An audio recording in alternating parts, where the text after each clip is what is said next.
r/AskReddit. What is the most physically painful experience you've had? A response to the post. When my spinal cord collapsed down onto the nerves going to my legs, I legitimately wanted to die. A response to this comment. A WTF? How does that happen? Sounds so awful. A response to the post. Toss up between kidney stones and appendix bursting. Wanted to die. A response to this comment.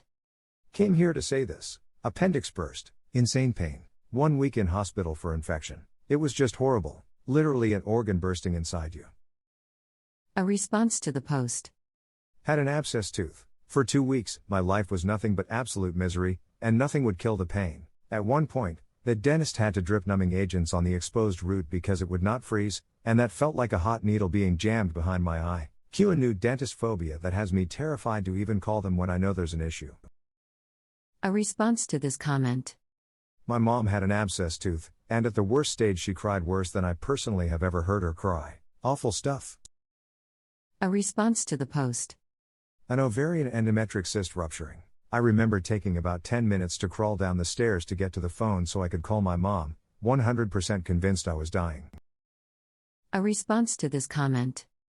I woke up one morning before school and told my mom I felt like I was going to be sick. She sent me to school anyways. I threw up twice on my way to my first class. Then I threw up during that class and went to the nurse. I threw up in the nurse's office probably 10x by the time my mom came back for me, till 45 minutes. She took me home, at roughly 9 a.m., thinking it was just a stomach bug and went back to work. She came home by 5 p.m. and I had thrown up possibly another 15-30x since she left me at home. Instead of going to the doctors, she rushed me straight to the ER, worried my appendix burst. Threw up another 3x in the waiting room.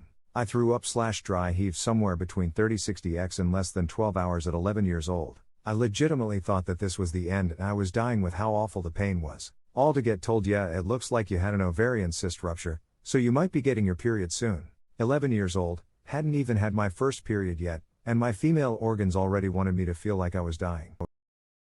A response to the post. That time a neurosurgeon drilled out the base of my skull, installed a plate there, and then drilled holes in my top 2 vertebrae to connect it all. Excruciating pain for months, but the worst was the first 2 weeks. Anytime the pain meds wore off, I was in hell. It felt like nothing I've ever experienced before or since. I became an animal. I wasn't capable of human thought or anything but screaming. It continued for a long time in a more muted way. When I tried to turn my head reflexively, when I accidentally shifted it forward. But the worst by far was when I tried to sleep because I had no control over my movements then. I just woke up screaming many times each night. There was no escape. I was tired all the time, terrified of falling asleep again, but also terrified of every potential movement. I had a very secure neck brace on 24/7 for months, but nothing was enough to stop this pain. A response to this comment. That sounds horrific. Hope you're doing better now. A response to the post. Receiving adriamycin chemo. The side effects made me wish for death at times. A response to this comment.